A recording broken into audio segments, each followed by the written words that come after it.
Did you see a person? Yes. I've gone back and forth about telling this story for a long time because I still don't know exactly what I saw. I'm not saying it was something supernatural. In fact, I've spent a lot of time trying to find a normal explanation for it. I just haven't found one. This happened in October 2022 when I was 31 years old and working as a marine electronics technician in Massachusetts. My job occasionally required me to travel on research and survey vessels. Most of the time, I was fixing navigation equipment, radios, satellite systems, and other electronics while the ships were offshore. I had been on the Atlantic several times before. I knew what the ocean looked like at night, and I knew how easy it was for darkness, fog, and distance to make ordinary things look strange. That's why what happened bothered me so much, because I kept telling myself there had to be an explanation. I just couldn't find one. The vessel I was working on was a small oceanographic research ship that had left Woods Hole, Massachusetts, for a 5-day survey mission. It wasn't a huge ship. There were fewer than 20 people on board, including the crew and researchers. I was there because one of the satellite communication systems had started dropping its connection during the previous trip. The first 2 days were completely normal. We worked during the day, ate together in the mess room, and spent most evenings checking equipment or watching movies in the small lounge. The weather was decent when we left Massachusetts. The ocean was rough, but nothing unusual. On the third night, though, the weather changed. The wind picked up after sunset. By around 10 p.m., the waves were strong enough that walking through the corridors required holding on to the railings. I remember going outside briefly around midnight. The deck was almost completely empty. The wind was freezing, and the ocean looked like a giant black surface moving beneath the ship. I stayed outside for maybe 2 minutes before going back inside. At that point, I had no idea that I would remember that exact view for years. 2:13 a.m. I was working alone in the electronics room when I first heard the knocking. It was around 2:13 in the morning. 3 knocks. Slow. Knock. A pause. Knock. Another pause. Knock. I looked up from my laptop. The electronics room was below the main deck, and there wasn't supposed to be anybody outside that particular door. I waited. Nothing. I figured it was probably something loose in the ship. The vessel was moving through heavy water, so random noises weren't unusual. I went back to work. About 30 seconds later, knock, knock, knock. This time, it sounded exactly like someone tapping on the metal door. I stood up. I opened it. The corridor was empty. I looked both ways. Nothing. I actually laughed to myself because I felt stupid for getting nervous. I closed the door and went back to my computer. A few minutes later, the knocking happened again, 3 times, same rhythm. I finally called the bridge. The officer on duty answered. I asked if anyone had been walking around the lower deck. He said no. I told him about the knocking. There was a short silence. Then he said, "Probably something shifting with the swell." That made sense. I accepted it, at least for the moment. About 20 minutes later, I finished the diagnostic test I was running. I decided to get some fresh air before going to bed. I walked up toward the rear deck. The wind had gotten worse. The deck was wet, and I had to hold the railing while walking. I stepped outside and looked toward the stern. The ship's lights illuminated the water directly behind us. Beyond that, there was nothing. Just black ocean. Then I noticed something. A light. It was far behind the ship. At first, I thought it was another vessel. There were plenty of fishing boats in the area, but the light wasn't moving. I watched it for several seconds. It stayed in exactly the same position. Then the ship moved. The light stayed where it was. I assumed it was a buoy. That explanation seemed reasonable. I went back inside. I didn't think about it again. The next morning, I asked one of the deckhands about the knocking. He looked at me strangely. I explained what happened. He shrugged. Probably the pipes. I agreed. Then I asked about the light I'd seen behind the ship. He said there wasn't supposed to be any navigation buoy in that area. That got my attention.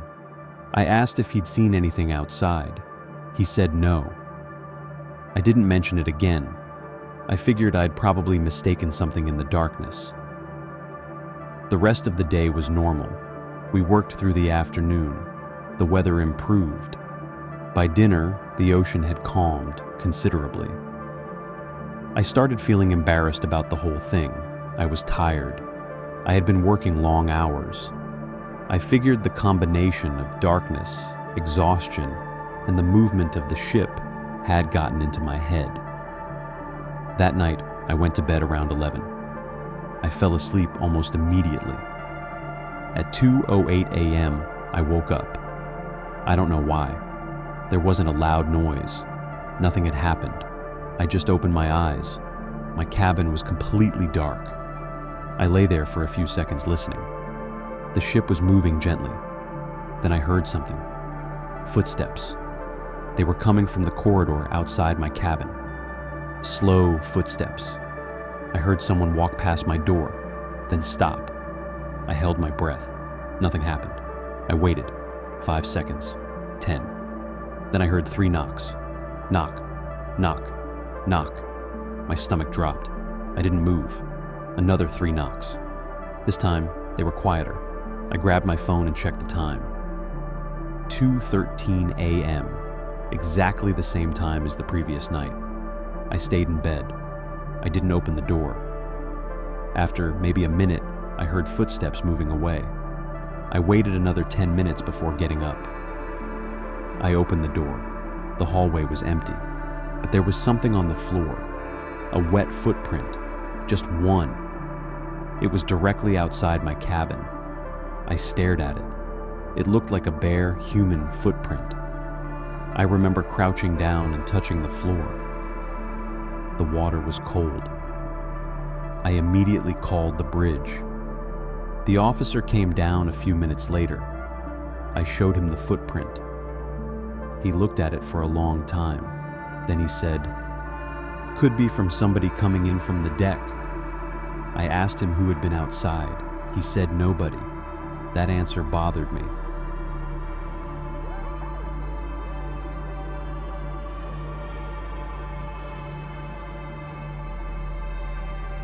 The next day, I started paying more attention to the crew. I asked around without explaining why. Nobody admitted to walking around my section of the ship during the night. I also checked the security camera system. There were cameras covering most of the common areas. But there was a problem. The camera pointed toward my corridor had stopped recording at 2:11 a.m. It came back online at 2:18. 7 minutes, the exact period when I heard the footsteps. I asked the officer about it. He said the camera had been having intermittent problems for weeks. I wanted to believe him. I really did. Because the alternative was much worse. That evening, I went outside before sunset.